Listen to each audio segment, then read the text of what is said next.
ఇక అన్నవరం దేవస్థానం ఏఈఓ నిర్వాకం వెలుగు చూసింది. తెలంగాణ నుంచి వచ్చిన మహిళా భక్తులను ఏఈఓ కొండలరావు వేధిస్తున్నట్లు ఆరోపణలున్నాయి.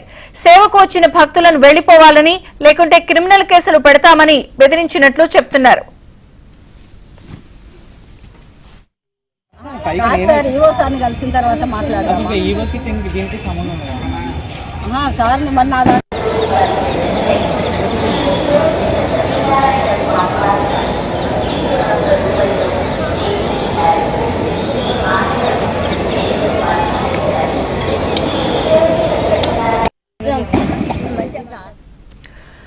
అన్నవరం దేవస్థానంలో సేవకు వచ్చిన మహిళలను ఏఈఓ వేధిస్తున్నట్టుగా తెలుస్తోంది.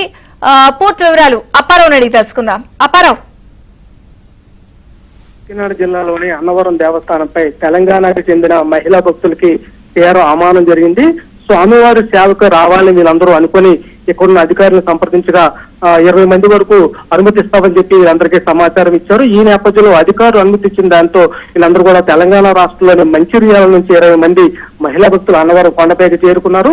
తాము ఇదివరకే ఫోన్లో మాట్లాడిన నేపథ్యంలో సేవకి సిద్ధంగా ఉన్నామని చెప్తే అప్పటికప్పుడు ఏఈఓ కొండలరావు వీళ్ళందరూ కూడా తీవ్ర దుర్భాషలు ఆడారు. మిమ్మల్ని తెలంగాణ నుంచి రమ్మని ఎవరు చెప్పారని, ఇక్కడ సేవ చేయడానికి అనుమతి లేదని, ఉన్న ఫలంగా కొండ నుంచి కిందకి వెళ్ళిపోవాలని వీళ్ళందరికీ హుకుం జారీ చేశారు. అయితే తాము ఆన్లైన్ లో సంప్రదిస్తే సేవకు అనుమతించి ఇప్పుడు ఇలా చేయడం అని చెప్పి మహిళలందరూ కూడా ఏఈఓ కొండల్లో నిలదీశారు. అయితే తమకు సంబంధం లేదని ఉన్న ఫలంగా కొండ దిగి వెళ్ళిపోవాలని కూడా వీళ్ళందరికీ హుకుం జారీ చేశారు. అయితే అక్కడే ఉండడంతో స్థానికంగా కొంతమంది దళారులు పురమాయించి వీళ్ళందరూ కూడా కొండ కిందకి వెళ్ళిపోయే వరకు వాళ్ళని వెంటాడారు. ఈ నేపథ్యంలో విషయాలని ఏబిఎన్ ఆంధ్రజ్యోతిలో స్కోలింగ్ రావడంతో ఆంధ్రప్రదేశ్ దేవాదాయ శాఖ కూడా స్పందించి అన్నవరం ఈవోతో మాట్లాడింది. ఈ ఘటనకు అసలు సంబంధం ఉన్న అధికారులను విచారించాలని కూడా ఆదేశించింది.